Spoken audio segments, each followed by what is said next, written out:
Hi, Steven here. I got a bit of a different video for you today. We're going to be building a DIY overbuilt Supaburner that's going to be running off of denatured alcohol or isopropyl alcohol. The principles of a Supaburner are simple. You have a fuel that is a liquid, but to make more use of the fuel, i.e. make it more efficient, you vaporize it by turning it into a gas. Let me explain. So your alcohol, denatured alcohol, or some people call it methylated spirits, is stored in here.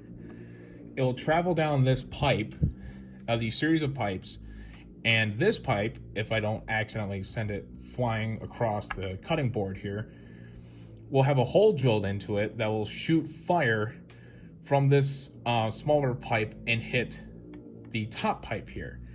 And the goal of this is to make the alcohol into a vapor so that it uses less alcohol in general. What you're going to need for this build is a 1/2-inch brass tee. All these parts have to be brass or black iron, but preferably brass. You need 2 1/2-inch plugs, male plugs with male pipe thread. You need a 1/2 to 1/8 pipe reducer or bushing.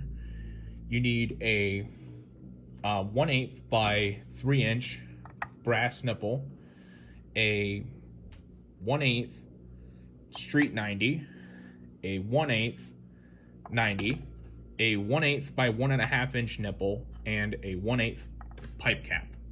Now for the wicking, you're going to be using a fiberglass cloth. Let me see if I can get that in the camera a little better.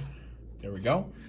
And essentially, we're going to be cutting this fiberglass cloth down to size. Hopefully you can see it. There we go. Just for an added safety precaution, we're going to be also using this pipe dope. Let's see. It should work. And for my specific application, I'm going to be using this copper plated pipe hole strap. I unfolded the fiberglass sheet. So what we're going to do is take our knife and just start cutting. And if you hear my sister upstairs, I do apologize. She's doing some important housework while I'm getting ready to go to bed, so that's why I'm not helping her. But anyway, we're gonna cut this fiberglass sheet like so. Maybe if I can get all the threads off. And I do apologize for the sound. And there's that for you. Next, we're gonna take one of our brass pipe plugs. If I said caps earlier, I do apologize. Doesn't matter which one. And we're gonna put pipe dope on the threads, the male threads.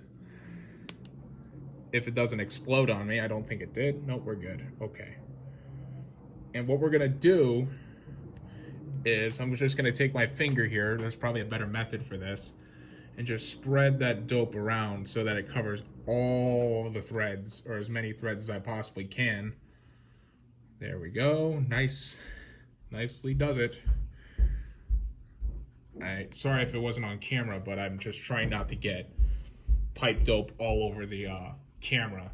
And what we're gonna do is you're going to take one of your ends of your tee, not the top portion, but we're gonna screw in this pipe dope coated nipple, or plug rather, into the threads like so. And we're going to tighten this down a little later.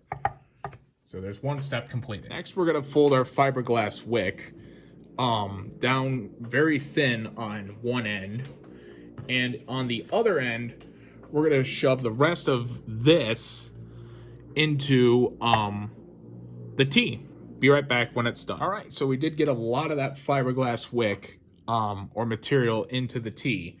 Now next, what we're gonna do is take our bushing and our pipe nipple, or longer 1/8-inch pipe nipple. Let me zoom in on that.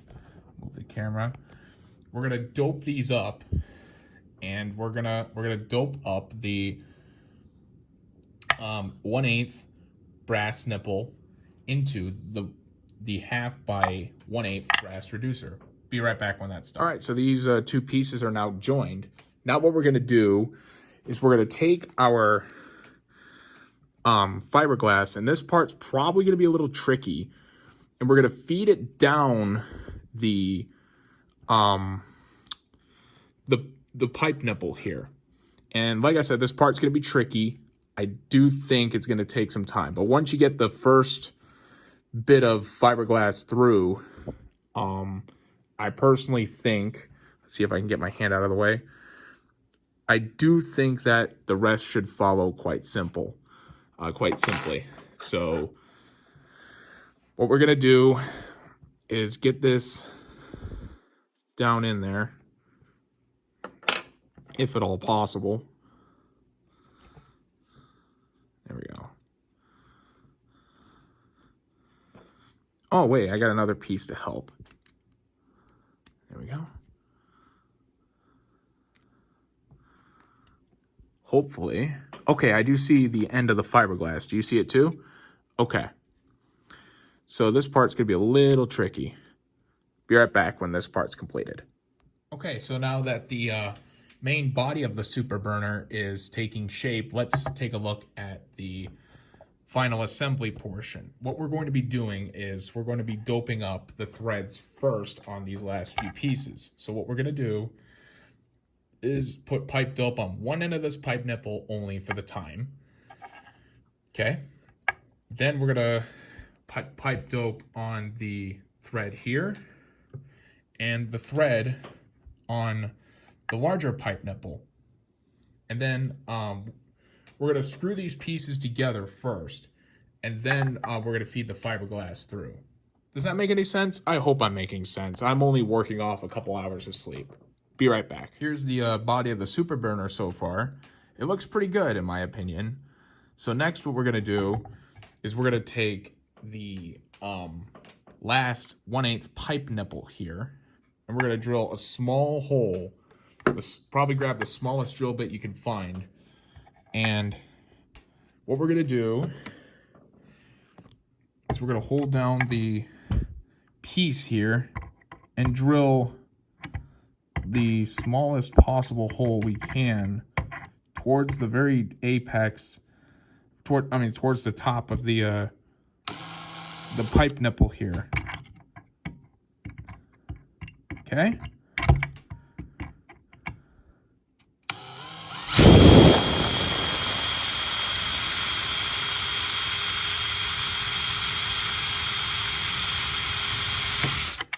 Got it.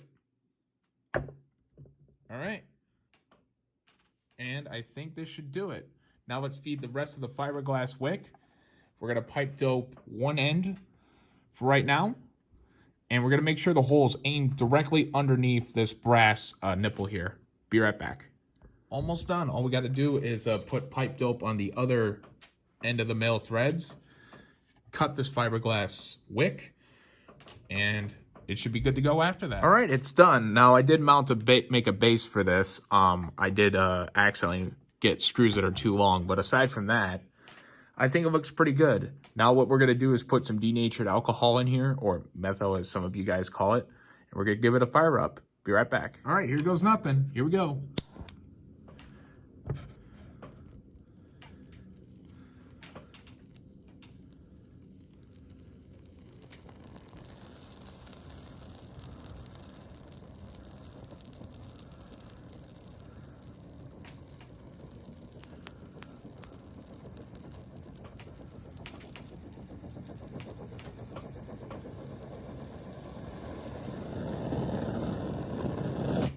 All right, take two. Let's see if this one does a little better. I had to readjust the burner hole. There we go. It's right on it. All right, it's boiling.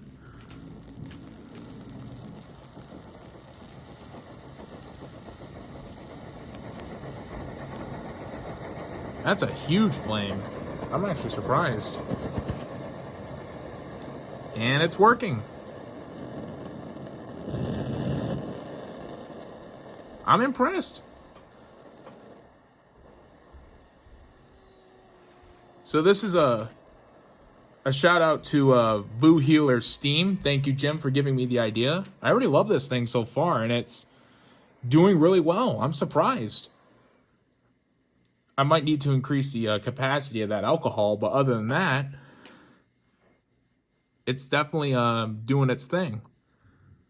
And it's actually quiet, which I'm surprised about. But yeah, thank you guys for watching. I hope you found this video informative. Please take the time to like, favorite, share, and subscribe. And I'll talk to you guys soon. Take care. All right, so one tidbit I wanted to add to this video was the fact that I tried this on kerosene. Now, I did not want to try this indoors because kerosene is quite smoky and it requires a lot of preheating, which uses a lot of kerosene. But aside from that, the kerosene didn't do too badly, but it didn't perform the way I expected. But to be fair, it was kind of windy outside, so there's that for you. But I'm just going to play these clips of me trying this on kerosene, and let's just say that it was interesting, to put it mildly.